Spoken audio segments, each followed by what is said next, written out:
So I met you two guys through our mutual friend, Alex Middleton from Past the Gravy podcast. Shout out to Alex. But when I started talking with you two guys, y'all mentioned to me that y'all have been to every WrestleMania since WrestleMania 17 when it was first here in Houston. And I thought that was absolutely amazing because, big wrestling fan myself. But this year, you guys are basically banned from WrestleMania like everyone else right now. So, how far in advance did you see this coming of we think WrestleMania is going to get canceled? The funny thing is, go ahead, Victor. Go ahead. To me, that was kind of, I'd say, towards the end of the year when it started, I guess, more or less in China because, wife, kids, and everything else. My wife kind of told me, if that makes it here, you ain't going. So for me, it was kind of well, let's see how. And she's like, okay, well, then it kind of went up back and forth. And then once her friend in Florida pretty much was like, yeah, because she was supposed to come over here for my wife's birthday. And she's like, yeah, I'm not leaving. I'm not going to the airport or anything. So my wife kind of cut my trip sooner than I wanted to, but at the same time, trying to be the responsible part. I mean, still going to WrestleMania, giant kid I am. Yeah, it's like try to hold off and like, no, it's okay. But my trip ended a little bit earlier due to the responsible part of it and everything else. So that's kind of mine. Yeah, and I'll be honest, for me, I was pretty much in doubt up until they announced it. So we're on a group text with our friends that a lot of us go. So the first ones that went, it was me, my friend Chris, and Victor. Now, Victor sat separately than we did, and then we all started joining in the following year, just going every single year. But with me, it's like I know how McMahon is. McMahon does not want to close. He does not want to shut down. The show must keep going no matter what. And even though everyone's saying, "Oh well, no, they're going to cancel it. The NBA canceled." I'm like, McMahon's not going to cancel unless he's absolutely forced to. He is not going to. And I don't even think he wanted to have it the way he's having it now. But with storylines, with the new deals he has with Fox and USA, you can't put all that on hold. And it wasn't until they announced it. Like, I'll be honest with you, I kind of got teared up a little bit that it got canceled because it's, that's the one constant that I've been having is, hey, this trip. And I usually send around my first vacation that I can get for any part of my job is this trip. Every supervisor at my job knows that's the first trip I get. Even if other people request those days off already, they know I'm not going to be there. So it being canceled, like, it's still surreal to me, to be honest with you. Like, I know Friday when we were supposed to leave on that Friday morning, it's going to hit hard not being there. It's going to hit really hard. Mm-hmm. So did y'all find out from like the WWE app, or did y'all get an email, or how did y'all find out the news? Was it like everyone else, or was it because y'all had tickets, y'all find out a different way? I mean, just like anything else with the dirt sheet. So I get all kinds of emails because I've purchased so many tickets. I get all kind of crazy emails from almost every single stadium or even like Toyota Center type place that's been where any wrestling show's been. I get those, but I was constantly on Twitter and I was on all the dirt sheets and different sites and reading the comments and looking at anything possible just to get any kind of update. I was following the Tampa Bay Gazette and anything where somebody was saying, "Oh, it's gonna get postponed." I mean, we heard rumors of it moving to Saudi Arabia. We heard rumors of it gonna get moved to MSG in June. It's gonna be pushed back to May, and it's but it was just basically like everyone else. As soon as they made the official call, that's what we got to go by. Yeah, that's pretty much like the same way with the XFL. It was like, well, it's not official. And then same thing. I didn't think Vince was going to cancel it. He was trying to wait till Florida made him cancel it. And to me, I mean, like I said, I don't know official, but I mean, it seemed like he was waiting to see if Florida closes down, then I guess I have to. But he don't want to. His show must go on. So I mean, same thing. It was all social media, and then I mean, same way with the XFL. Well, we didn't say canceled. It's just the regular season was, postponed or on hold. It was like, well, okay, so you're gonna do the playoffs off of the 5 games, which, okay, but it's like he's like, wait. Canceled was never in there. So, but yeah, I mean, WrestleMania, same thing, was all over social media. It was like, okay, this and that. Is like, yeah, but how reliable is that site? It's like, I don't know. Let's backdate. Let's go back to this. Let's check this. It's like, okay, well, I heard it from one. Yeah, but 5 others are saying no. So, yeah, it was, everyone was checking social media. It's like, okay, well, I heard it on this one. What happened here? And then, I mean, we all just all at the same time, like, holy moly, it's official. It's not happening. It's like, oh man. Well, let's go on the XFL real quick. First of all, Roughnecks are the champions. We're just going to yeah, definitely 5-0, baby, undefeated. But as we were saying earlier, like we didn't know if WrestleMania was going to get moved, if it was just going to get postponed to a different town. Would y'all have preferred it to kind of to do it later in the date, or do you think you're like, if it's not going to happen now, it's not going to ever happen?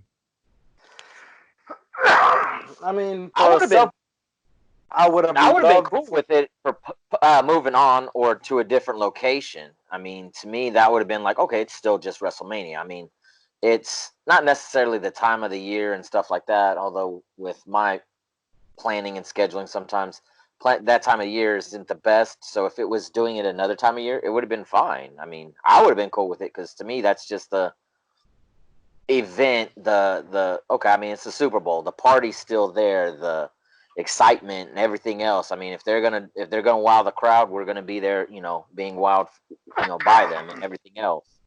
So if they would have moved it, I would have been all about it. Right.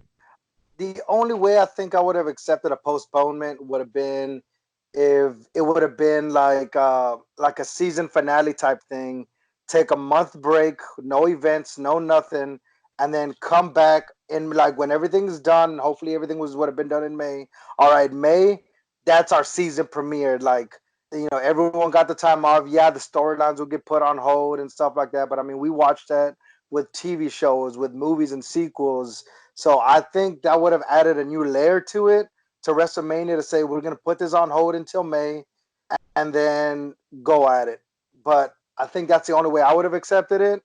Other than that, I'm kind of glad they're keeping the storylines going, but it's still one of those, like, for a selfish reason, just so I can continue still going, I would have wanted the postponement. But other than that, I'm kind of glad it's at least the storylines are still moving forward as they are.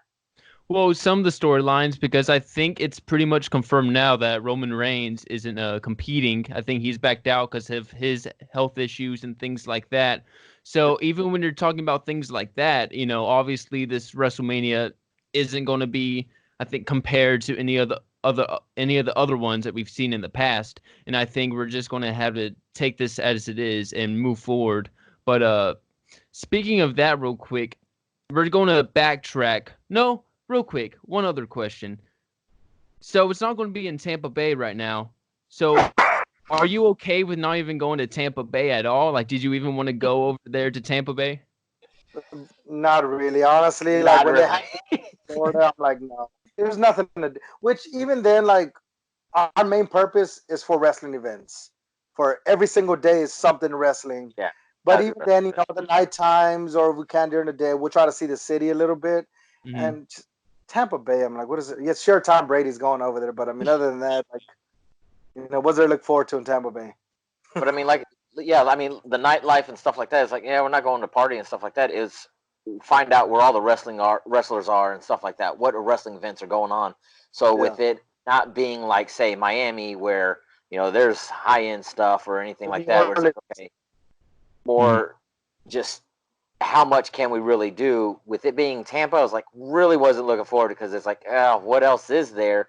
But at the same time, it's like, cool, that gives us that much more to do wrestling stuff. Right.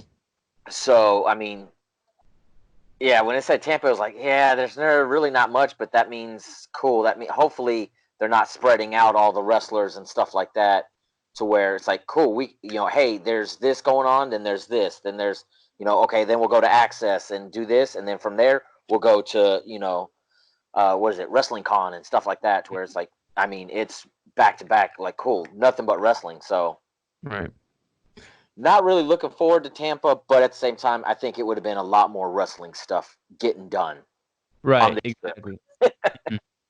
So now we're going to backtrack because we're recording this on the 1st right now, and 19 years ago today was WrestleMania 17 in the Astrodome, one of the best manias of all time, I think, in everyone's opinion.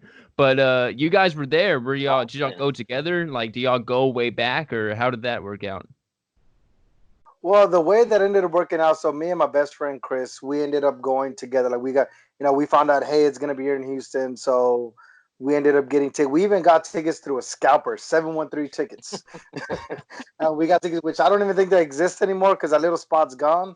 But we got tickets through scalpers, and originally we're trying to get like floor seats. And I remember back in the day, that was 2001. Through scalpers, the floor seats were $750.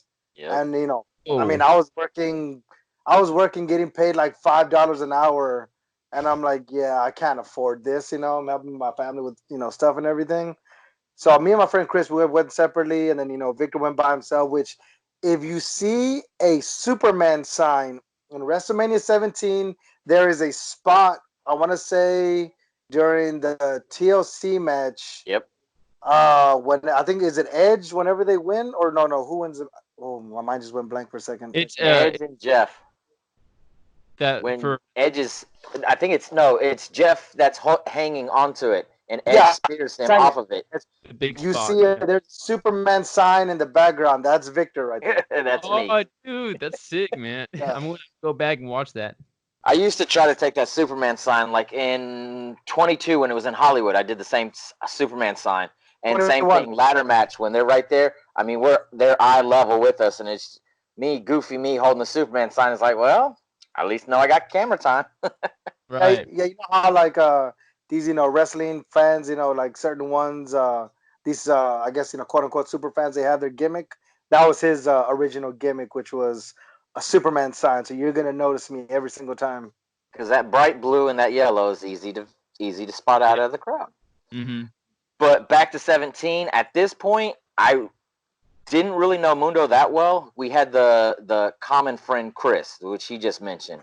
Right. I worked at the movie theater with him, and it's one of those, I really didn't talk to him at that point until it came to WrestleMania. Because I got WrestleMania tickets to that one for my dad, because growing up, my dad was, we always watched wrestling together and stuff like that. So it was like, cool, I wanted to take him to WrestleMania. So it was me, my 2 other brothers, and my dad and girlfriend at the time. And we all went, and I mean, same thing. We were like, dude, we got floor seats. Yeah, don't say names. And so we got floor seats, and I mean, I was in a different section than them, but at that time when I showed up to access that morning is when I ran into Chris and Mundo, and that's when they're like, dude, we didn't know you were into wrestling. I was like, I didn't know you were into wrestling. So from there, it was kind of okay, cool. Well, where are y'all sitting? Well, we're here, you're there, and it was like, okay, cool. Well, then the next day after that, it was just like, okay, so what'd you think, this and that? And then, I mean, that's when I really kind of got introduced to Mundo and stuff like that. So technically that was our first WrestleMania together, but at the same time, not really. Yeah. Yeah. So, but, I mean, yeah. Yeah, so talking about 17, which a lot of people are saying that that's the best Mania. What about that Mania? What part of it sticks out to you the most? I mean, Mundo, you're currently watching it right now while we're doing this, but what was y'all's favorite part of the whole night? I'm gonna tell you something that no one hardly ever talks about, and to me, this was probably the greatest, almost one of the top 5 WrestleMania moments of all time. And I'm gonna explain why in a very, very quick way. It's when Linda McMahon stood up. Oh my God! So they had the storyline going for so long, and I'm looking at it right now, and the way she's looking and everything. But the pop, because that match with Vince and Shane was phenomenal. Yeah. As silly as they both were, it was phenomenal. The storytelling, just everything with it was just greatness. And with her being there, everyone chanted for her. And, it was back in the day, before all the dirt sheets were around. Sure, you can get some stuff on the internet. And you kind of knew what was going to happen. But then having her just stand up on that corner, the crowd was one of the loudest I've ever heard in my life. It was deafening. And I was screaming, losing my voice. And then she goes towards him again and, hits him in the balls. Wait, can I say balls on here? Oh, yeah. Okay, she hits him in the balls. Just that moment. Don't get me wrong. There's so many moments to choose from. But for me and my friends, when we talk about it, like that moment right there, as silly as it was, Victor, because you were there. I was there, and I mean, and I agree, it was. But to say one of that you probably ever heard in your life, because that is silly storytelling, just like done perfect. That is what creative writers think in their head. This is what we're building up to, and this is where we're gonna come up to. And in wrestling, no, you know what? I can't. I almost compared it to the Captain America scene. I can't do that. Yeah, can't cross platforms. Come on now, stick with it. Sorry, my apologies. But yeah, that right there to me is probably my favorite moment of X7. Because I know it's a strange thing to be happy about, but to me, I'll never forget that moment. I mean, because in X7, when people think about it, they think about that giant spot with the fixed sign in the background, the Superman sign with the giant edge spear of Jeff Hardy hanging on, and then everybody thinks about that one. Well, yeah, and then you also have Stone Cold and The Rock for the awesome main event, and then I was gonna say, to me, that was the great build-up, having both of them on the mics and going back to back, and I mean the promos building up to that with the song. Yes, I'm a Limp Bizkit.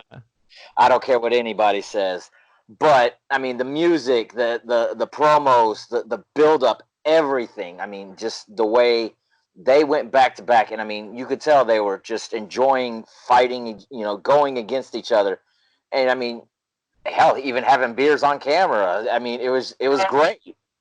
But that was not a good ending to that storyline for WrestleMania X7. People forget about that. That was not a good ending. Stone Cold trying to turn heel. Stone Cold was supposed to be heel that night, and he still got cheered. He turned Vince's face that night. Hey. I said the build-up. I didn't say about the ending. I said the build-up. Fair enough. But yes, I mean, I agree. The ending of that one was like, seriously, come on, man. You just, but the build-up, everything, that's what I liked about that one. The music.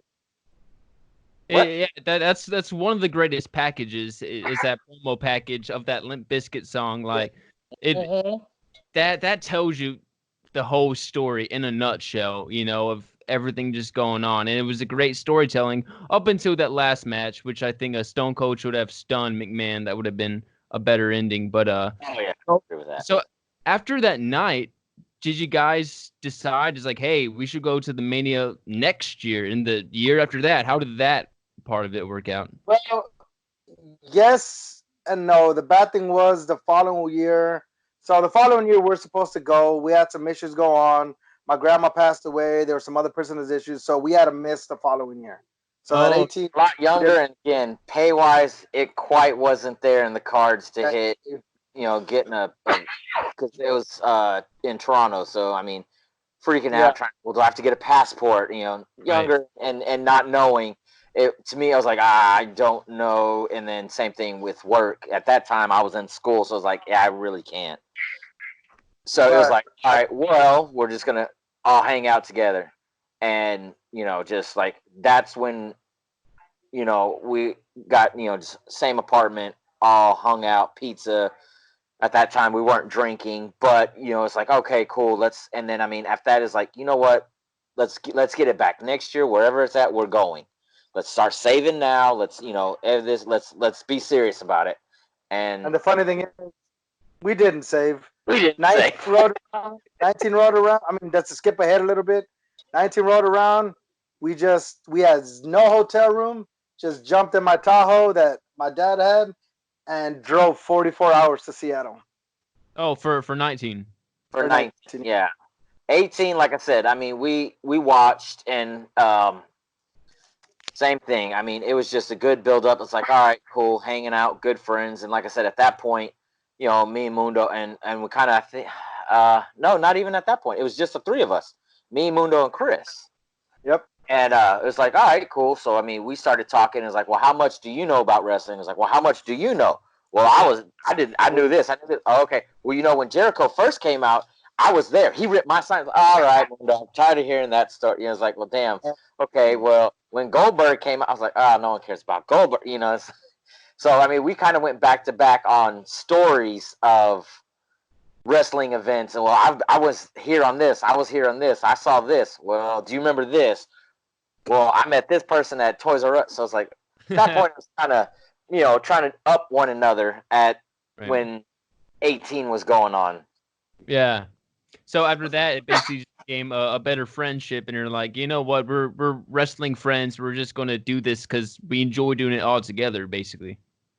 Yeah, and you know what's crazy? There's such a stigma with people that like wrestling, like, and I don't think it's ever gonna go away. And you know, and it's one of these things that people think, oh, you like wrestling?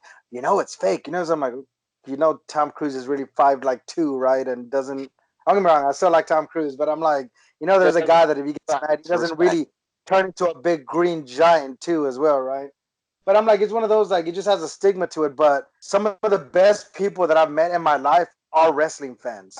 Going to WrestleMania and meeting people from Ireland, from Japan, from Australia, from, you know, from Seattle, from, you know, in England, from all over the world. They are some of the nicest people you will ever meet, and will stand with you, talk with you. The biggest thing when, you know, when you meet somebody, that they'll look you in your eyes, even if it's for 30 seconds, and they'll talk to you. They're genuinely interested in what you have to say, and they're some of the nicest people you'll ever meet. Right. So that's what I mean. Like, you know, just, I don't know. When I hear somebody likes wrestling, I always feel they're a good person. Right. I mean, what I love about, and it's at 20 we met. I want to say mom and her son. They came in from England. The mom flew her son from England and came with him and was like, yeah, he wanted to come, so I brought him. And I'm like, are you kidding? He's like, dude, that is awesome. Your mom literally took the time to come. And she's like, yeah, I'm not into it, but he wanted you. I was like, dude, that is just awesome. Right. A bond with the mom flying. I mean, it's like, are you kidding? It's like, wow, that's just, but same thing. I mean, the nicest people you possibly could meet. I mean, New Orleans, when we're walking down the street and you see a wrestling shirt, and it's like, hey, that's a cool shirt. And then, I mean, the whole strip is wrestling fans, and you just hear the yes chant, or, you know, just, you do, I mean, even when you go to any event, you do a woo, oh, you guarantee you're going to hear it. That woo chant is just, okay, you're a wrestling fan. I mean, it's just, it's awesome. So when y'all go to these manias, as y'all have been going to for the past, 19, 20 years, do y'all meet up with the same people that y'all only see at Mania? Not necessarily. There was a couple years, which was when it was in Detroit. It was I want to say it was 23 in Detroit. That my friend Chris, his brother Ron, he was a friend that he kept up with a couple years. And you know, we met up with him a couple times, but really, honestly, we go and it's just really us, and we meet new people. Now, my other friend Mundy, he actually met a chick at WrestleMania in New Orleans, which was in 34, and they're still together right now. Wow. Now, and I will say there was somewhat of a proposal going on there. Someone has video somewhere. I don't know if it's a official proposal. The way they met was, we all, you know, we saw wrestling shirts, and, you know, there's girls, and we're just talking to them, just having fun, whatever, at a bar. And all of a sudden, like, something happened where she, like, you know, she has her own YouTube stuff that she does, and they faked a proposal in the middle of Bourbon Street. Whole crowd surrounded, everything faked it, and I'm getting calls like, "Oh my God, did Mundy get engaged? Did Mundy get engaged?" And I'm like, "What? What are you talking about?" I looked at them like, "Oh my God!" And they stayed talking, and they're still together to this day. She lives in New York. He lives here in Houston. And Actually, yeah, I I think mean, she's in no. Houston at this point. Oh yeah, I think she just flew into Houston. But yeah, I mean, tell like one of us got into a relationship because of it, because of Yeah. wrestling, because of WrestleMania. Man, who would have known that a relationship would start off by a fake proposal? That's at a wrestling event. Now that's pretty cool, man. Yeah, so That's now, a story. yeah, so now we joke with him every year. I'm like, that was stupid of you, Monday. He's like, wow. I'm like, because now this is gonna be your anniversary. You're never gonna be able to go with us anymore. Right, right. Hey, watch it. Now, Yeah, with that said, Mania has been all over the place. It seems like it's been in Florida a lot of times. It's been in New York, Seattle, Houston a couple of times. But with all the traveling, what's y'all's favorite WrestleMania city, and what's y'all's least favorite WrestleMania city y'all been to? Ooh. victory. I mean, Do my it. favorite. So not the actual event, but the city itself. Am I correct? Sure, yeah. Okay, so mine is New Orleans because it's just a giant party and everything is walking distance. Where the hotel that we get is because of planning that I do to get where we're gonna stay at for WrestleMania. Everything takes into account. The convention center where Access is gonna be, where Raw NXT Takeover is gonna be held, the Hall of Fame where WrestleMania is gonna be at. We try to get a good spot every single year is what I try to get. And for New Orleans, everything is walking distance. Yeah, Mercedes Stadium is a little bit walking ways, but you're walking with all the wrestling fans. It's fun. Convention Center is right there. So to me, that makes it fun. Everything you can just get out and you're walking and everything's there. And Right. it's a blast. The one I did not like the most, which was our smallest trip, was Detroit. There was nothing to do there. Nothing to do. Nothing. We literally stayed, I want to say it was where the GM, it's like a GM hotel where they have the actual GM place. I think we went there for only like 3 days and that was it. 3 days in and out. It was, yeah. We walked around the downtown spot in Detroit. There was nothing there. I'm Right. like, it was just like, Hey, that's when we found the R2D2 trash can. That was about the highlight of the trip. but those are best one New Orleans, worst one Detroit. Yeah. What about you? I'll agree with the Detroit. But to me, I would say my favorite would be New York. And that's just because the wrestlers were walking around and not everybody knew who some of them were. Some of the low maintenance one, some of the not headliners, but we're walking around. It's like, holy crap, that, and just like, dude, seriously? And he's just walking around Times Square like no big deal. Yeah. And then, walking, it's just, there's more stuff to do. So if we're going off of the city and things that we did and saw and everything else, to me, New York would be it, because we found the hotel that the wrestlers were at. So, I mean, walking out of the restroom, I see Devon both Dudley boys, Nydia, I mean, John Cena that day, Goldberg, and that's when he first came in. So it was like, dude, that was huge. And then, knowing it's like, hey, well, Stone Cold's in there having a beer, and security was big time around. So just, I guess if the highest experience in city and everything else, I would say New York. New York was my favorite. And I would say 20, not the most recent one when it was in Jet Stadium. 29. Which was, yeah. So you're talking about a whole bunch of wrestlers walking around, you going up and just like talking to them. But I guess what's your least favorite, or have you had a bad experience with any of the wrestlers just walking around? So that's what I was gonna get to. What he said right there. WrestleMania 20, we're at the hotel. Paul London is there. We're talking to Paul London, Nydia, and all them. So the worst experience I've had with a wrestler is Goldberg. Yep. And I remember we were there, everyone's waiting. They have the stairs blocked off where they're going to come down through. And I remember, to me, I don't care if you're rude to me. That doesn't matter. Like, you might be having a bad day. That's fine. But there was a dad and like maybe like a 4-year-old, 5-year-old kid there excited to meet Goldberg. I would say 5 or 6, but yeah, a real little kid. I mean, you could tell that was his highlight of going to be his life. I mean, big Goldberg, little kid. So Goldberg's come down and he asked him for like an autograph and a picture. And, the guy just excitedly is like, man, we've been waiting here for like almost 8 hours. And this, and no, like, was it 80 minutes or something? However long it was. And 80 minutes, 8 hours, same thing. but the way he says it, like he gets mad at the dad, like, I don't care if you've been here fucking 8 days. And I'm just like, did he just literally? Did he and really? he just walked away. Yes, he got mad that the dad said that they were waiting for a long time. But the dad wasn't trying to say it as in like, hey, we've been waiting for a long time. He literally said mad it about it. He was just excited, like, wow, we finally get to meet. It's like, I don't care the timeline. Just to meet you. This is how much we care about you. Right. And he really got mad and just walked away. And I'm like, you've got to be kidding me. Right. You've got best one, John Cena. Yeah. He came down. He literally stayed there, took pictures with every single person, signed. I have an autograph of John Cena, like on a little notebook that I had, and like he signed everyone's autograph, took pictures of everyone, literally, genuinely talked to every single person.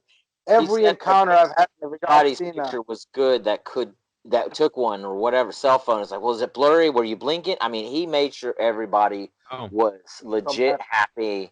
And like, well, hey, I came in from here. Cool. Thanks for coming out. Thank you. I appreciate the support. Like, dude, you couldn't get freaking nicer. But I agree with Goldberg. Was like, this was like what, midnight too?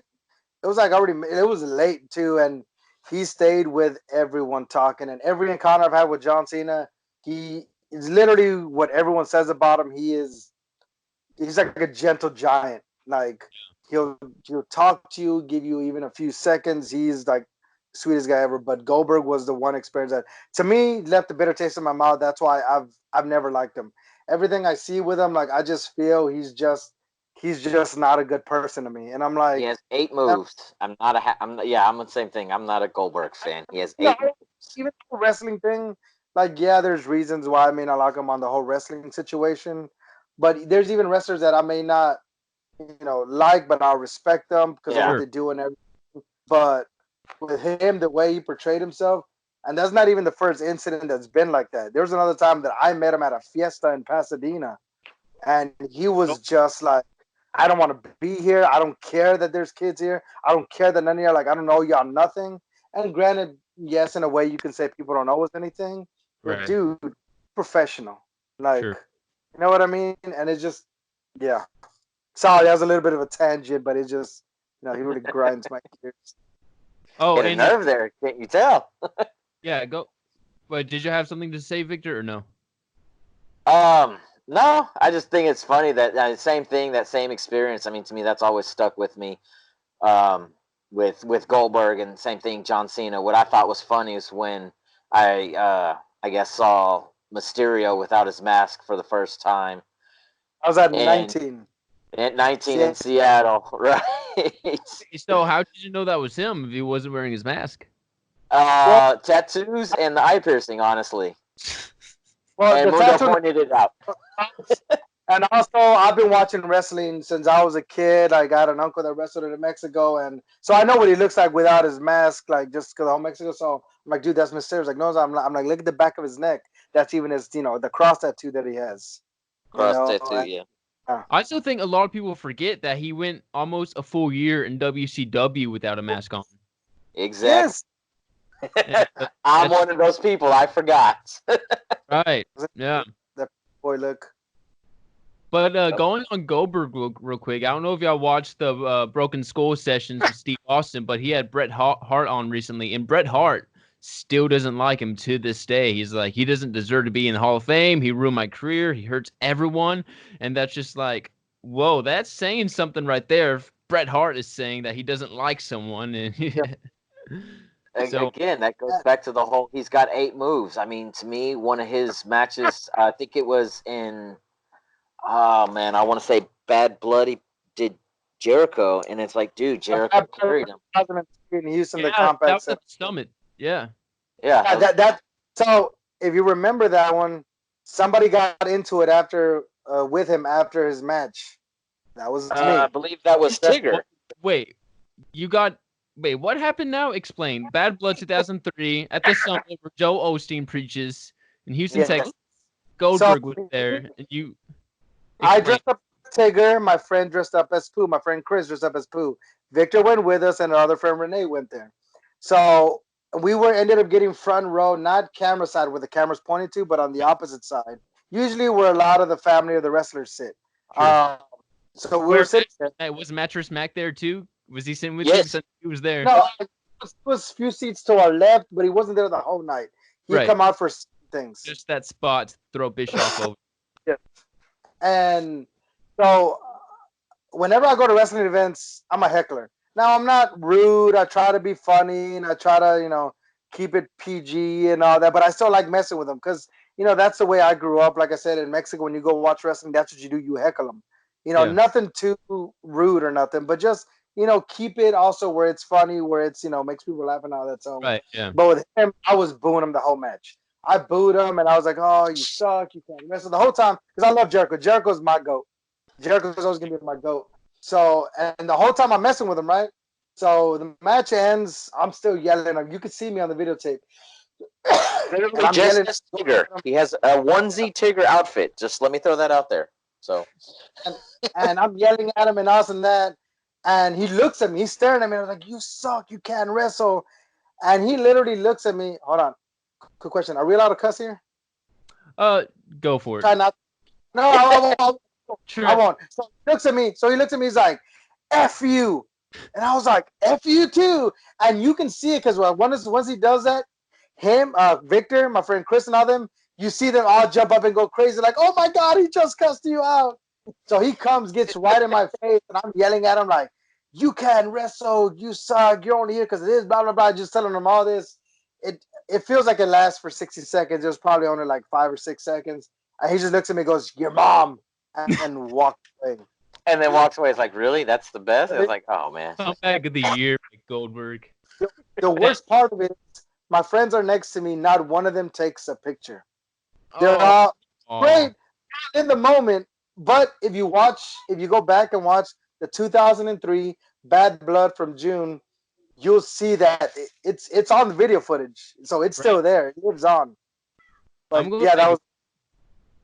Man, he can't. That comeback was like his match with Taker at what was that, Crown Jewel or whatever. That's just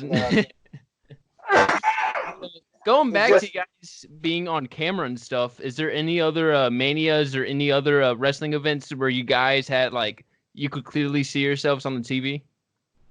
I had another incident with Chris Jericho, September 20th, 1999. It's the only time. Same story. No, you haven't heard it. When Vince McMahon was the champion, he had won the title the week earlier. And I remember he walks out, and Jericho had this thing when he was in WCW that if you had a sign that said, I'm a Jerichoholic, he would rip it up. Right. So, same thing, Summit, Compact Center, I forgot what it was called. But right before then, I went with my brother. I made a quick I'm a Jerichoholic sign. It is a horrendous sign. And I'm there in the corner. My brother goes to get a beer. I see Jericho coming out with, oh my God, what is his name? I can't remember his name. The other guy that comes with him, it's Mr. Mathis. Oh, sorry, it's blanking on me. Either way, so he comes down.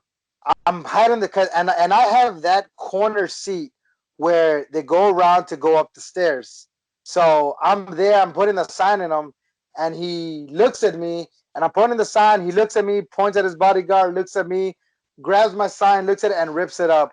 And I am so giddy. I swear, it's like embarrassingly giddy the way I am. I couldn't do anything but laugh and just smile and point like, oh my God, oh my God. I got video footage of that. And it's like, yeah, that was not a good look for me, but I don't care. This is amazing.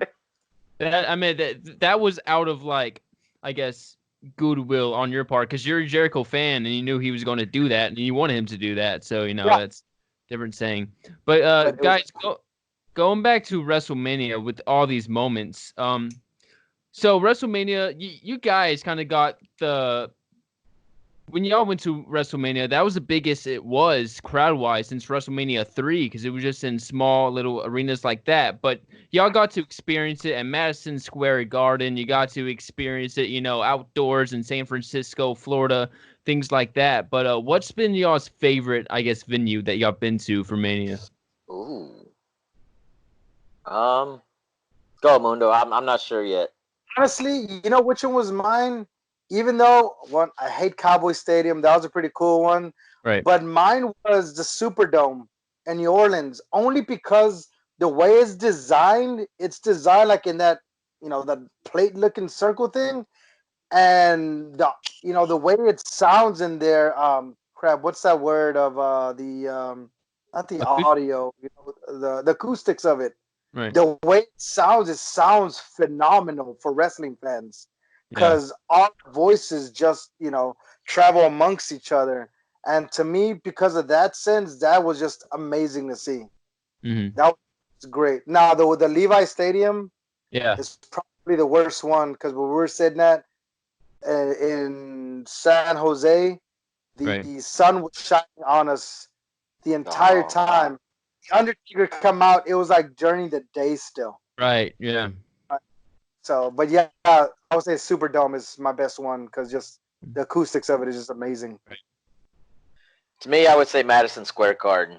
To me, just the fact that it's the venue it is. I mean, to me, that's Madison Square Garden, world known, world famous. I mean, just to me, that was just an experience alone, and I mean, everything else that went with that trip just made it that much more better. The fact that we got in there, and I mean, I guess, like I said, the experience. I mean, literally, the guy that was in front of us, literally had a fake ticket.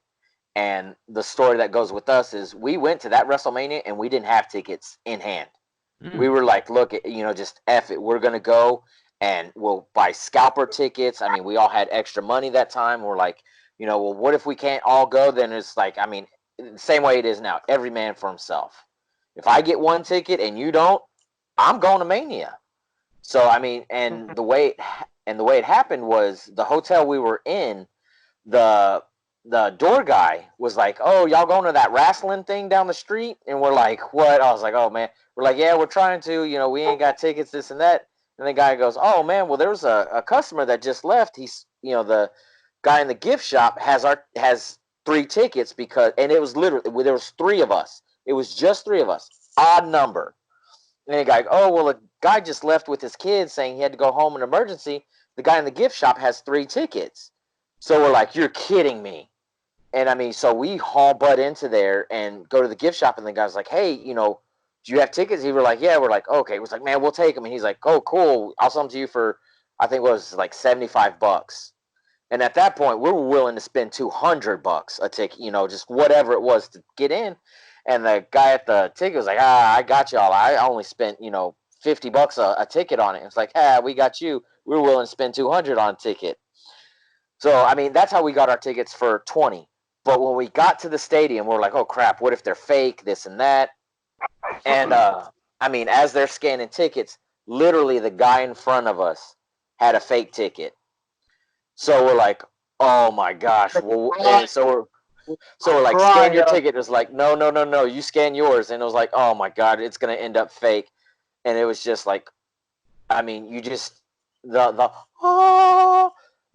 gates open. And it's like, we're in. Well, at least I am. Oh, well, forget y'all. I'm gone. Wait, so it's like did they scan your tickets? Yeah, I mean, each person, they scanned our tickets, like, when we walked into the stadium, and it's like, ding, okay, you can go. And it's like, oh, seriously? And I mean, because they were telling us, they're like, scalpers are making up fake tickets, this and that. Each ticket taker, there was a security dude by them, and they had a giant stack of fake tickets. Wow. Yes. Yeah. I mean, hundreds of fake tickets. And like I said, literally the guy in front of us, ding, sorry, you got a fake ticket, got to go. And, whoa, I don't care, just got to go. Okay, next. And it was like, holy poo. And it was like, scan our ticket, and it was like, ding. It was like, oh, heck yeah. And it was like, well, I'm in. Forget y'all. Right. Every man for himself. Same rules. Sorry. See, I just showed up that year without any tickets in hand. You're just on the best. Dang, man. We're gonna find a way. We're gonna find a way to. 2020 to me was the craziest, oddest, most exciting year of WrestleMania to me. Why was that? wasn't planned. I mean, yes, we were gonna go, but I mean, All the we had was tickets. All we had was flights. Nothing else. Just we got flights, like you said, nothing planned. We're just gonna fly there. We'll find a way to get tickets, and we ended up getting a good hotel room. That was at least. It was like flights in the hotel. Other than that, like Victor said, nothing planned. Just Right. figure it out. it was we'll get there and we'll figure it out, because at that point they had the WW. Well, I think it was the whatever bar it was that was in Times Square. So we're like, yeah. so it was like, whatever. If we don't get tickets, we'll just watch it there, because I mean, none of us has been. It's in Times Square. It's like, once in a lifetime deal. It's like, let's go. So we just got plane tickets, and even then, me and Chris, our other friend, we went the first day, and Mundo had to work and stayed and flew in that Saturday. It was that Friday night I flew in. Oh, okay. Midnight, yeah. It was like at midnight I flew in. Yeah. Well, the day after me and Chris flew in, Mundo flew in. So I mean, we were there, and it was like I said, no hotel room, just let's go. Let's figure it out. Where did y'all sleep? We ended up getting a hotel room, like literally, and it was a great location because it was like right around the corner from the Empire State Building, 2 blocks away from Madison Square Garden, and like 3 blocks away from Times Square. So everything was right there in New York. Right. So to me, like I said, 20 is my favorite year and it's funny because it was just an odd number, the 3 of us. Because normally tickets are sold in 2, this and that, but the doorman's like, "Oh yeah, guy just left with 3 tickets," and it's like, what are the odds of that? I mean, come on, it's like, dude, seriously, 3 tickets? It's like everything lined up perfect. The WrestleMania gods looked upon us. It was basically like they say, you know how they say everything wrong, everything that could go wrong went wrong. This time was like everything that could go right went right. It was just greatness. Yeah. Like I said, the door guy saw, because we bought the hoodies the day before and everything else, and it was like, "Oh, y'all going to that wrestling thing?" And it's like, "Oh my gosh!" And we're like, "Yeah, we're trying." And it's like, dude, the way it happened and everything else, it was great. Yeah. So before I talk about some quick, big WrestleMania big events, or like major WrestleMania moments, as they say it. So y'all were at WrestleMania 35 last year, which that show was like 8 hours long. And I was at Rumble this year, and that was a long show within itself, 4 or 5 hours. I got kind of exhausted a little bit before the big Rumble event happened. But do y'all think that the Mania show should be a lot shorter? Like, how exhausted did y'all get during 35? So last year was bad. So last year I ended up sitting by myself because I got a ringside seat, like next to the railing. It was about, I don't know, like 15, 20 rows back, but it was right next to the railing.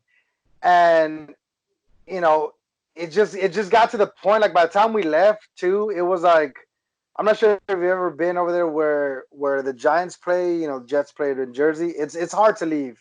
And then now it started raining. We were exhausted. It was just a bad night. But it was just too much. It was just like by the time that it was Becky versus Ronda, it was like the crowd wasn't as hyped as it should be. It was just way too long. Like I get understand. Everyone wants to be at a WrestleMania. Yeah. And I think what messes a lot of stuff up now is they're giving a lot of these part-timer spots at WrestleMania that so many other wrestlers are earning throughout the entire year. Sure. And to keep them happy, they're giving them spots in WrestleMania too. And it's just like now you're making the fans, because it's not just a 7-hour event. You got to remember, you have to get up, get ready. You get there a few hours early beforehand. Yeah. And there's still the dark matches that they don't even televise. Right. Well, I think this last year it was on USA or something like that. Well, okay. Yeah, it was on USA. They had all the, but it's like, so in reality for us, it's like almost like a 10, 12-hour event. And then when you're there, everything's very pricey too. And then you don't want to leave your seat and miss something. And if you do, the lines are horrendously long. Yeah. So it's like you're waiting 45 minutes to get, some chicken nuggets or, some chicken tenders or a burger or something. And then you got to walk all the way back to your seat. And it's just, I honestly think they should drop it at least 2 hours. At the minimum, 2 hours, drop it. and have it more exclusive, because that's what WrestleMania is. Is exclusivity for the Yeah. top wrestlers, the top storylines, and that's what you need to have again to make it something you want to do. Because too much of a good thing can't be bad. Right. And I think them saying too big for one night is an understatement, like completely. Give it. But go ahead. Let's talk about some. Do what? No, I was gonna say, but I also don't want this to be a new thing where it's WrestleMania is a 2-day event either. I Yeah. don't want. No, I don't want that, but I am curious on it. I'm curious to see. I mean, especially this year, are they going to give everybody their great entrance? You know, the pyro. I mean, obviously they not the pyro and stuff like that, but what are they going to do? I'm kind of curious on it. I'm not going to lie. I'm a little excited, but at the same time, I agree. I don't like it when it's a 12-hour event where, you know, you're sitting in your seat and you're just like, oh my gosh, especially in the open stadiums where, I mean, you get baked. I mean, the sun, everything, and everything else, you get drained by the main event. It's like, dude, I'm just so freaking tired. Right. Where's your face at, Victor? What's that? What are you doing? Where's your face at? I just see a giant peanut head. There we go. Sorry. I thought we were doing audio. I didn't know video was included, but okay. But to me, I mean, like I said, I'm kind of curious on this year. I'm not gonna lie. I kind of like the fact it is 2 nights, but I mean, to me, that's just that much partying. But at the same time, it stinks because of what's going on. It's solo partying, keeping the social distance. Right. Yeah. But, you know, at least they're going through with it for the most part, you know, so at least it's something to look forward to. I agree. I kind of like the fact that they're going through with it. I mean, it's different, but I mean, again, it gives you something to look forward to this weekend and everything else. Yeah. So let's talk about some of the biggest WrestleMania moments that have happened at the Manias that y'all. Some of them are good, some of them are bad moments, but we're just gonna start off with the We're talking about WrestleMania 20, so we're going to talk about that right there. We have the infamous match with Lesnar and Goldberg when they were both departing and all the chants. Were y'all participating in those chants right there? Be like, goodbye. Of course. Oh, heck yeah. Of course. Definitely so happy. Because it was just one of those two, like, I get it. You know, people figure things out way sooner than they should, and it ruins it. But it was just one of those, like, yeah, if y'all don't want to be here, fine. We don't want you here. And it was just one of those, like, we're just waiting. Stone Cold, stun both of them. Get them out of here. Right. Do your job. Mm-hmm. Also in that Mania, we have 2 great matches, Eddie Guerrero winning and then Chris Benoit winning in that triple threat right there. So, and then at the end, forbidden name. Sorry, I said the forbidden name, but But yeah, at the end, it's both of them embracing. But was that emotion? Was that moment emotional at all? As emotional as it was? No. Yes. Why not? Oh my God! Like, oh yeah. I honestly had to fight tears. I'm not gonna lie. I had to fight tears because, like I said, I remember seeing them like in the early '90s, like in Mexico and it was just it was Benoit. Was it when it was a Pegasus Kid and Eddie Guerrero? When it was Eduardo Guerrero in Mexico, and it was just one of those, like, and seeing the combination. It was one of those things like you didn't expect either of them to be champion. You didn't, because they're not especially back then, they weren't the typical champions. Sure. And for them, both of them, to have their WrestleMania moment that night and then to come out and embrace it was just, I mean, honestly, if everything didn't happen with the way it happened with Benoit, which that's a whole other story. Just speaking of this itself, I think that would have been like a top 3 WrestleMania of all time. Yeah. That embracement of both of them, the culmination of their careers and how it brought them to here, and the fact that they both won it on that huge of a stage, you know, to me that was just it was such an emotional moment that I'm never gonna forget that moment. Rather, just seeing it live, the confetti falling on everyone and just seeing it. I agree with that. And then when Benoit won it, I mean, the fact that he came out and celebrated with him, and I mean, it was like, dude, that was just both of them in the ring together, holding the belts, and just, I mean, seeing that celebration was awesome. To me, they hold a different kind of championship, because I'm not going to say they were bad doing promos and stuff like that, but they were great doing the grind work. They put in the work and the blood, sweat, tears, and stuff like that. I'm not saying none of the wrestlers ever do, but I mean, some of their promos weren't the best. Oh, yeah. But Eddie was phenomenal. Okay, I was mainly talking about Benoit, but yes, Eddie was great. But the way Benoit on the mic, not necessarily the best. For real. Really? That's what you got? Really? That's what you got? It's like, okay. But I mean, yes, the work they put in, the matches they put in, the people they carried on their shoulders during matches when they could, the other wrestler couldn't carry a match or do anything, and I mean, the people they pushed and everything else, to me, they are way wrestlers should be and everything else. Almost like Jericho. I mean, but will help. There. Where'd Mundo go? But to me, I know. But to me, like I said, like Jericho is, I mean, how many people he puts over and is like, they may be the worst wrestler, but the way Jericho wrestles, he can carry the match and I mean, make it look great. And that's where I was going with the whole. Watch your mouth about the GOAT. Jericho. No. I'm giving Jericho props big time. But I mean, like I said, the match with him and Goldberg that we were talking about at Bad Blood. I'm not a Goldberg fan. He's not the best wrestler, but that was a good match due to Jericho. So me saying them as champs at 20 was awesome to see both of them get it and everything else. To me, I liked that. Was awesome to see, and yes, one of my top WrestleMania moments to see that. Right. Talking about Lesnar and Goldberg real quick, but Lesnar has basically been getting the main event push, obviously, since he came back. So are y'all kind of like a lot of other wrestling fans where you just don't see Goldberg come out and you don't really care to see him have this main event spot? Lesnar, I'm okay with, because Lesnar, to me, would do whatever is asked of him. I mean, of course, if the money's good, but regardless of doing, and he could put on phenomenal matches. Yeah. Goldberg, I get what he was for the way he was in WCW. I get what back then. Now it's like I feel he's just there, and it's ruining a lot of storylines. The only thing I like about Goldberg is he gave us Gilberg, the one making fun. That's the only thing I like about Goldberg.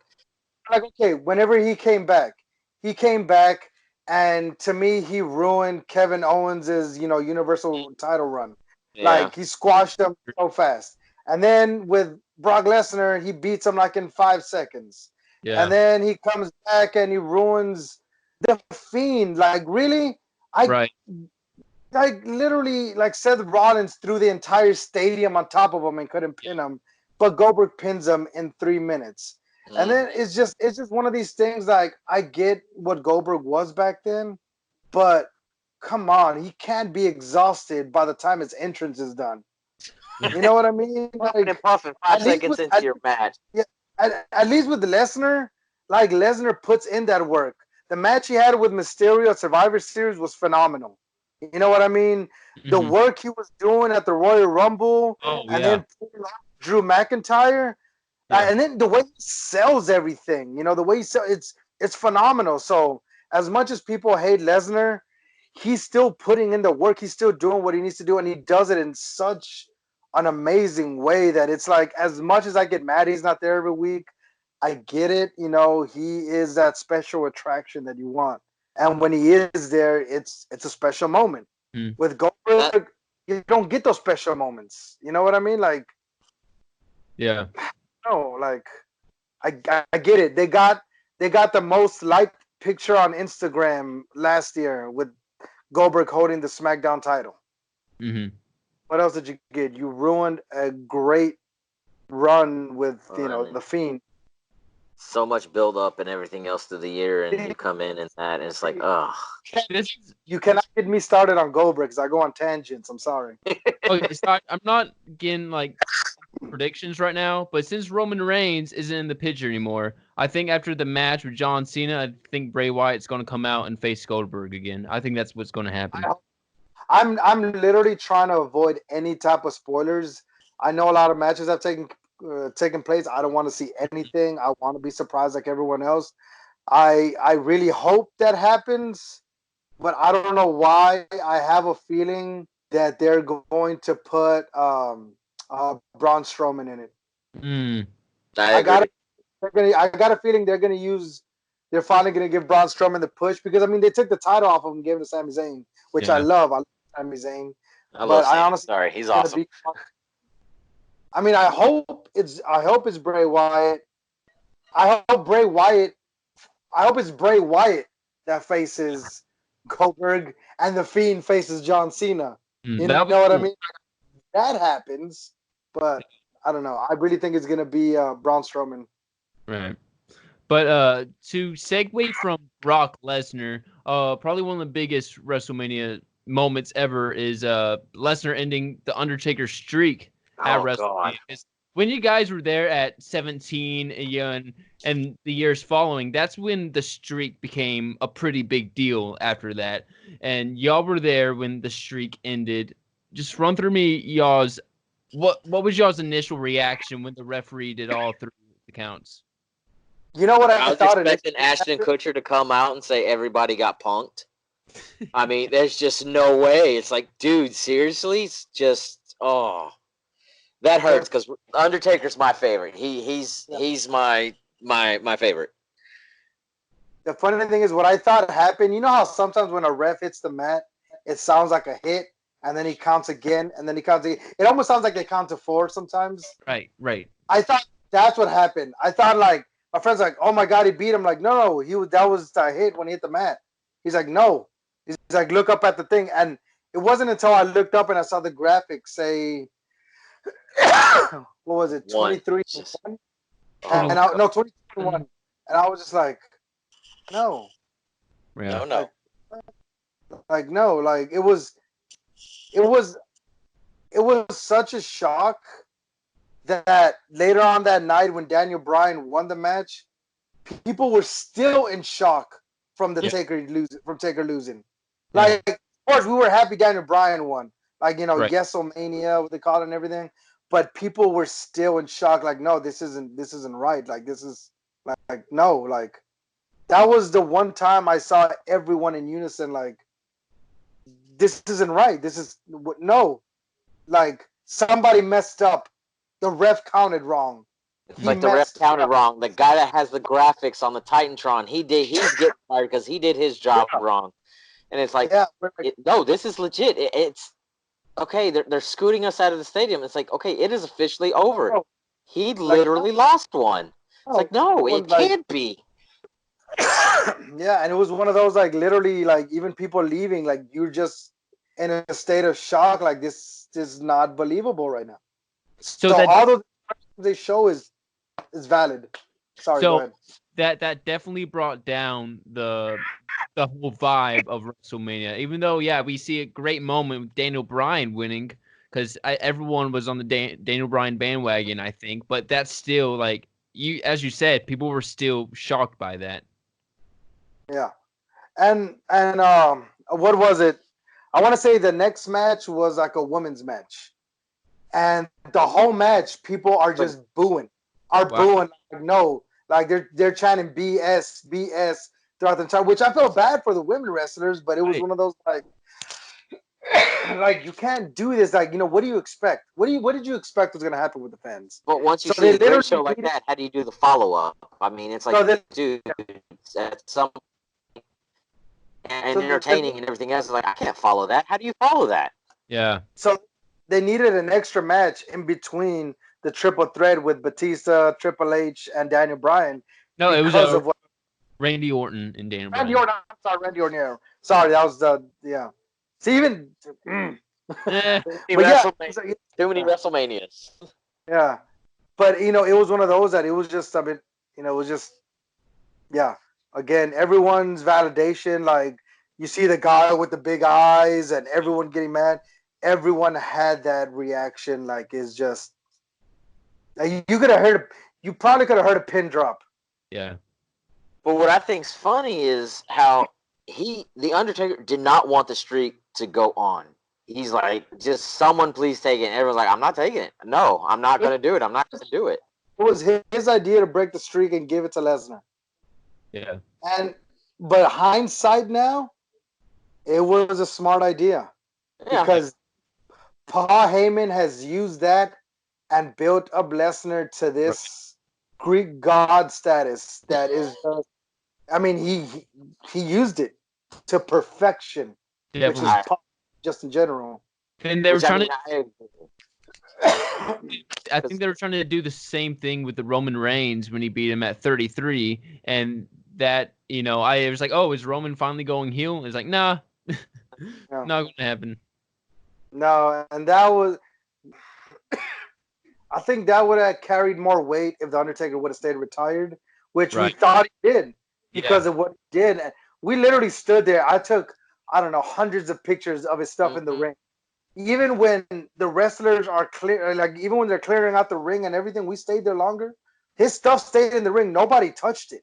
Nobody wanted to move his hat and his coat and everything. Nobody moved it at all.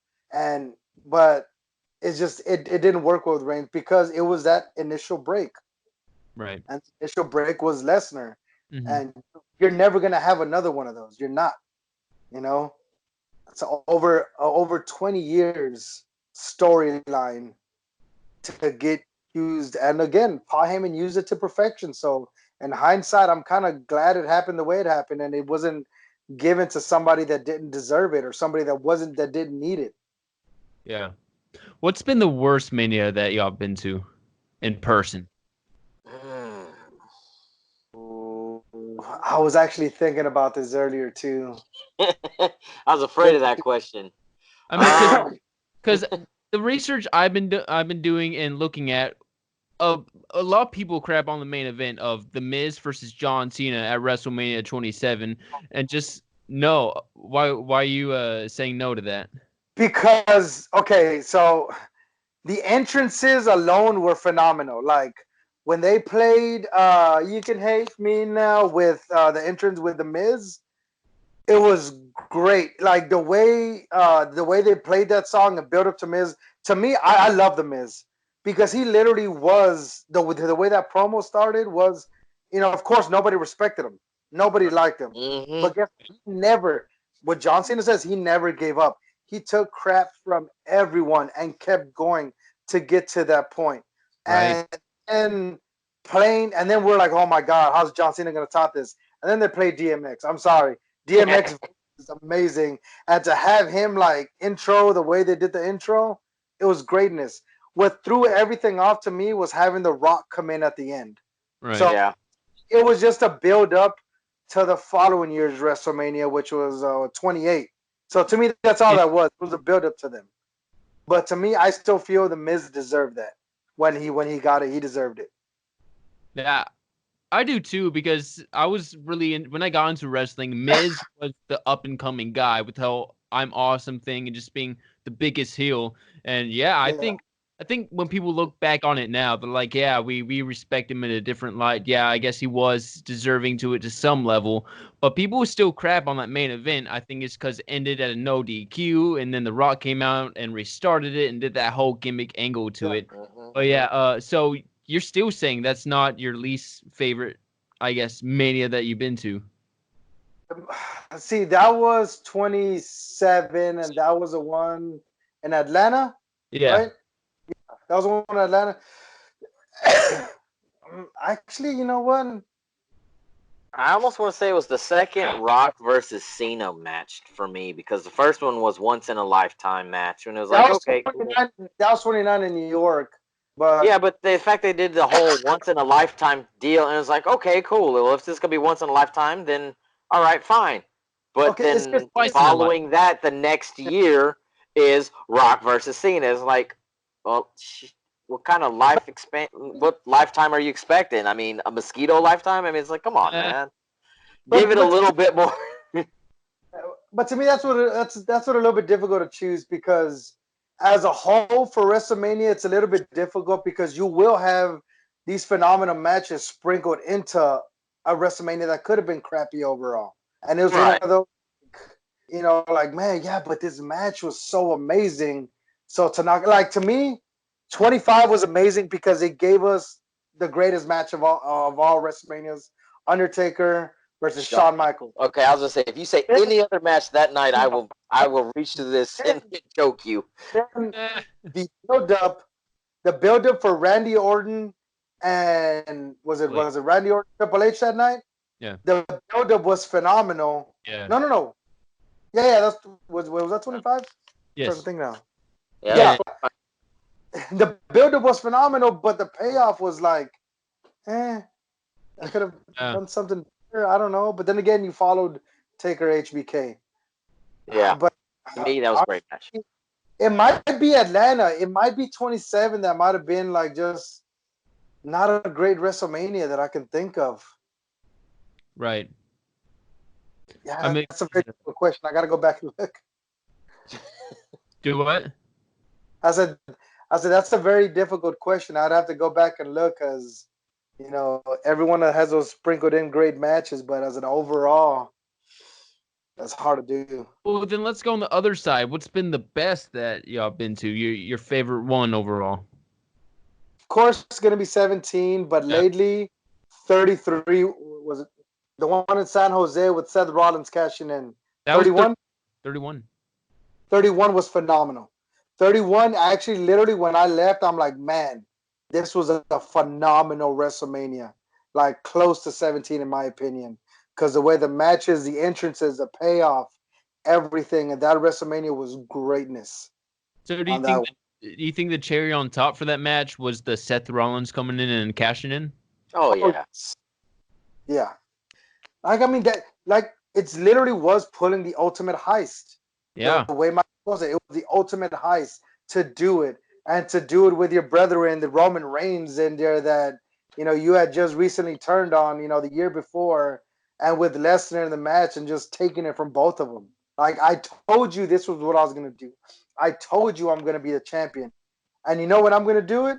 On the biggest stage of them all. In front of everyone. And the last face you're going to see at the end is my face with the title. It's great. I would have to almost agree with that. I mean, to me, 17 or 20 would be my favorite.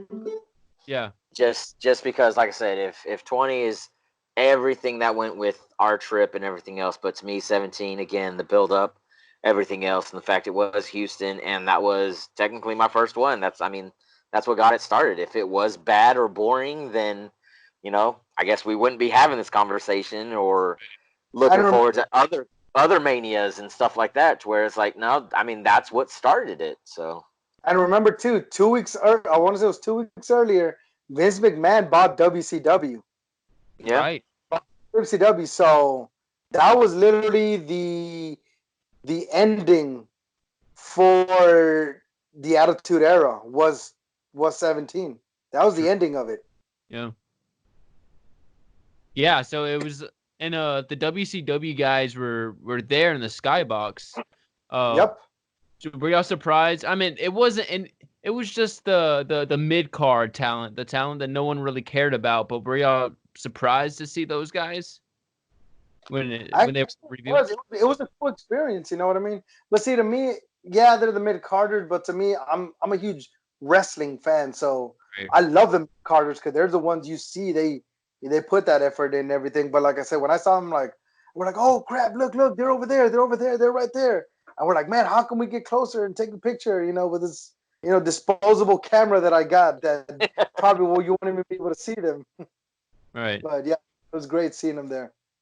So after going to all these years, what's been y'all's, I guess, favorite match? Oh, when you say it was the Taker HBK one? Yes.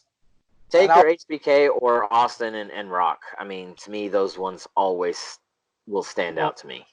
Okay, so which Austin and Rock? The one at 17? One at 17. Seattle one was kind of iffy, just because, I mean, knowing that it was going to be...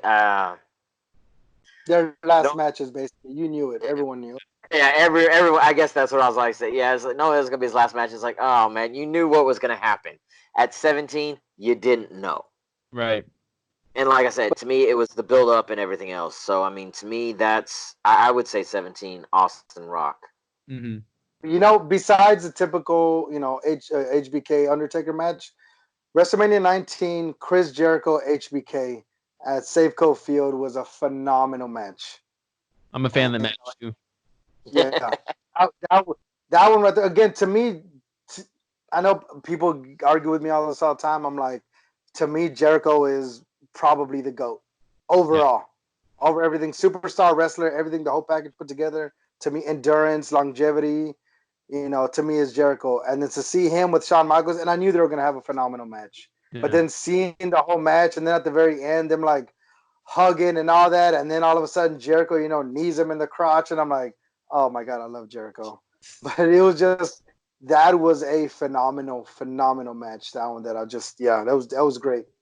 And to me, another one would be Taker and Shane in Dallas. Really? Yes. To me, like I said, I mean, I know Shane will put his body on the line. I mean, taking the bumps he does, almost Mick Foley-like. It's just crazy. And the fact that, get knocked from top of the cage all the way down. I mean, to me, Shane puts on a hell of a match. I mean, I'm a huge Shane fan. Everything else, again, from 17 and everything else. I mean, to me, that was a good match with Taker and everything else. Definitely. I mean, I like the fact that how Taker's like, look, all them new kids that are all the new wrestlers and stuff like that are doing all these flips, and that's great. He goes, but your body can only take so much. Yeah. Taker's like, I mean, he's even said it on numerous interviews and stuff like that. He's like, if your moves can't get the crowd in it, you go, that has to, your moves have to sell the match as well. Yeah, doing all the flips and jeopardizing your life, you're not going to be around very long, so they won't know your name. Yeah. I mean, how many times do you see Taker take a extremely dangerous bump that Five times. I mean, there's a reason he's around for as long as he is. But I mean, like I said, you go back look at his matches, he's doesn't have that many high acrobat moves and stuff like that. But I mean, again, his moves make the match, and he knows how to sell it. And again, going in with Shane, who will take the bumps and everything else, that will sell it. To me, that was a great combo. Mm-hmm. I wanted to rush on 19 real quick, because a controversial match is Triple H versus Booker T with that whole build-up and everything. So, I know a lot of people weren't really into, like, I guess emotionally invested into it because it was kind of race was involved. But being there live, did y'all kind of have the same vibe of like, these are two great guys, but we're just not really buying this angle of this match right now? Honestly, in that one, it was one of those things to where it's like we all wanted Booker T to win. It wasn't even because of the angle or anything. One, because we're from Houston and he's from Houston. To us, to us, that was a big thing. But talking to everyone, it was like he deserves it. Like everything going on. Yeah, the storyline wasn't great, the build up, but to us, we knew what Booker T was and we wanted him to win. I will say the funniest thing though, the only reason we didn't want him to win was because we weren't gonna be able to do the five time. Like, it's gonna be 6 now. It's gonna be 6. Yeah. Oh well, let him win it. We'll do 6. But yeah, we all wanted him to win, and when he lost, that was actually another match where it was unexpected. Like, we're like, wait, he lost? Yeah. It doesn't make any sense. Like, what was the point of all this if he's gonna lose? Yeah. There was no point. There's no point in all that build up and everything else and him just lose it. It was like that was a waste. Yeah. Mm-hmm. But then again, also shows can't go into WrestleMania thinking you know what's going to happen. Right. Yeah. But that wasn't the best way to do it though, because like I said, race was involved with it, and at that time it's like, the baby face needs to win this match, but I guess it is what it is. But also, McMahon wasn't going to allow someone from WCW coming in to win the match. Same thing happened with Sting and Triple H. Too, yeah. Sting to win, like no matter what. That's Vince giving WCW another middle finger, like, haha, I won. type thing. That's all that really was. I'm going to bring you back, but smack you down just as fast. Just know we're better still. Today, that's a fun match because DX comes out, NWO comes out, and Sting still has it for the most part. That was at 31. I didn't expect anything from that match. And DX, NWO, I'm like, holy crap. Now, I will say at that point, I was kind of hoping the Wolfpack would come out because that's who Sting was a part of. Right. Like the Wolfpack music I was expecting to hear, which would have been great. But yeah, it's the same thing. Like I said, like on 19, it was just I don't know. But I think I really felt Booker T should have won that match. It was a missed opportunity. Mm-hmm. But guys, as we wrap up here, like WrestleMania has gone back to New York, WrestleMania has gone back to New Orleans, goes back to Florida like every other year. But what's a spot that y'all really want to go to? Toronto or London. Toronto or London. Nice. Or London. I want to go overseas or I want to go to Canada. Toronto. I was supposed to go last year to Toronto to see SummerSlam. I missed it. But I want them to go to Canada. I want to go to Canada. I want them to Toronto because those fans in London, those fans in Canada are crazy fans. They're devoted fans. I'll agree with the overseas, definitely. I'll say London, okay, because I've never been, and that would be great to see. And that gives me an excuse to, get on that plane, take that trip over the pond and everything else. Other than that, I don't know. I'd say Boston. Boston? Yeah. I mean, to me, it just when we went to Boston for a Texans game and an Astros game, same weekend and everything else. But to me, just that city, everything else, to me, that was great. And if that could carry on with a WrestleMania experience, I would say that. Either that or Vegas. Vegas? Now that Vegas is getting a stadium and everything else with the Raiders the new stadium and everything else, I'm kind of looking forward to that, but at the same time, scared a little of that too. Might have to keep an extra credit card for bail money or something. I have a question. Where would you want to go see a WrestleMania at? Man, I just want to go. I haven't been to a WrestleMania, man. It's been in Houston twice. First time when it was here, I was like 4. Then when it was here in make us feel old, why don't you? Then when it was here in 09, I wasn't really into Mania. I was starting to get into wrestling, and I just wasn't that I wanted to go. It just didn't work out, But man, I just want to go to Mania. That's all I care about. I'll give you a little advice. If you want to make it easy for yourself and you have the money, buy the package. Yeah. But the packages are expensive. Honestly, the simplest way, the way we do it is we reserve a hotel a year in advance, and we try to get it to where, I try to get it to where what's close. Hey, don't be giving our secrets out, man. It's going to be harder for us to get out. To the event that's let's say, for Raw, SmackDown, NXT TakeOver, and the convention center is going to be at, those are normally close by. The stadium might be the one thing that's far apart. You don't want to stay close to the stadium. You want to stay close to the other spots. Or if there's night or something you might want to do, walking distance. You go there, you get the hotel, and then you get to pick and choose the events. Buy them once they go on sale. It's cheaper that way. And then just split the hotel with whoever goes with you. It's a lot cheaper than a lot of people think. It's pulling that trigger and just doing it. Yeah. Because it seems like, man, this is too much. But when you finally do it, you're like, oh, this wasn't that bad. That's with the package or without the package? So we never get the package. Yeah. It's so much cheaper without the package. The packages are expensive unless you have 4 people to go with you, and even they're expensive. If you have the money, and then you get stuff in the package that, I mean, to me, the Hall of Fame, I don't want to do. To me, it's too boring, too long. I mean, you have all the wrestlers there, and sometimes you might see someone that's like, oh, wow, I finally got to see them and everything else, but it's like, it's just not worth it. They'll try and kick you out if you start to chant in there. Oh, yeah. They almost kicked us out for chanting and everything else, and it's like, yeah, this isn't worth it. So to me, that's a waste of the money. What were you saying would have gotten you kicked out? Say that again, I'm sorry? I said, what were you chanting that you almost got kicked out for? Oh, nothing. It was just we were chanting like one more match and stuff like that, but they didn't want no one chanting that time. It was it was when we went to the Rosemont Arena. It was WrestleMania 22 in Chicago. And we Yeah. went to the Hall of Fame. I want to say that's when Bret Hart was getting inducted. And I want to say it was Sherry was getting inducted, and we're all chanting different things. Nothing disrespectful. Sure. But they didn't want nobody chanting. They're like, no chants. I'm like, what? There's everyone else is chanting.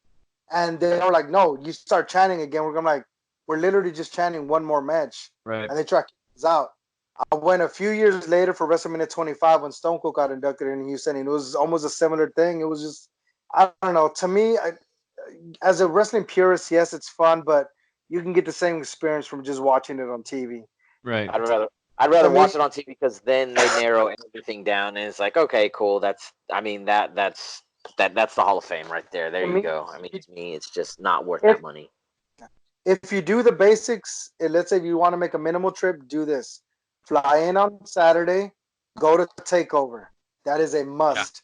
Yeah. Go to WrestleMania and go to Monday Night Raw the next day because the Raw after Mania is one of. Sometimes that's a better event than WrestleMania itself. I agree.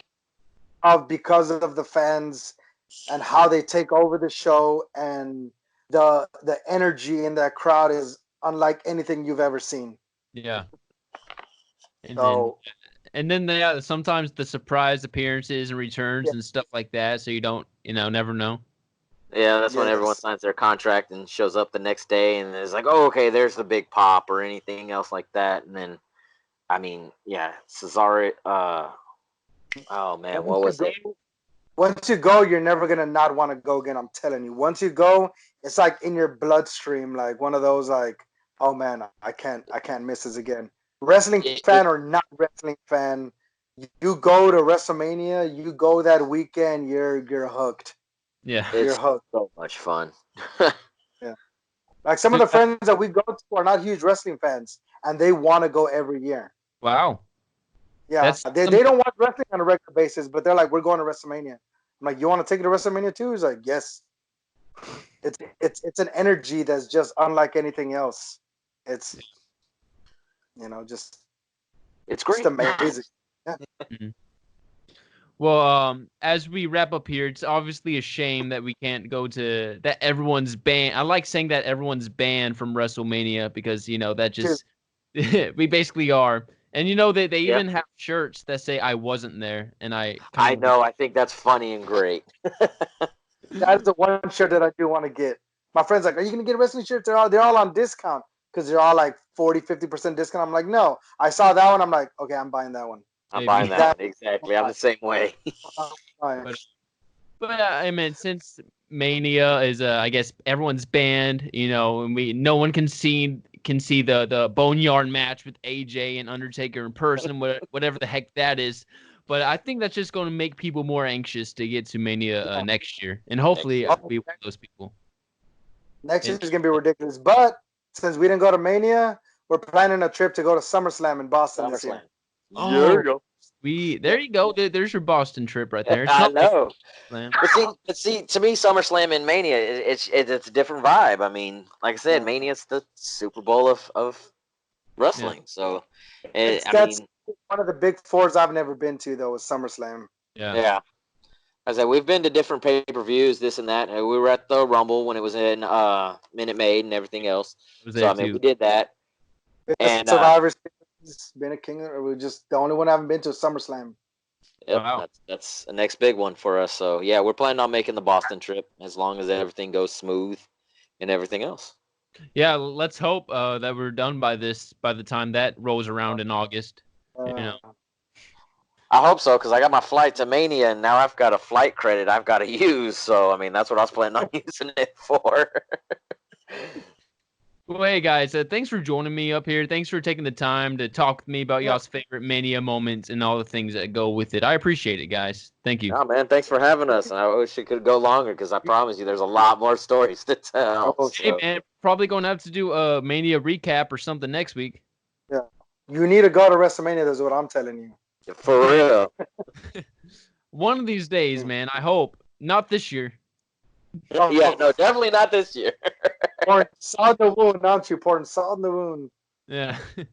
Wait, guys, I'll check up with y'all soon. Like I said, hopefully we can do that recap next week, and just stay safe out there.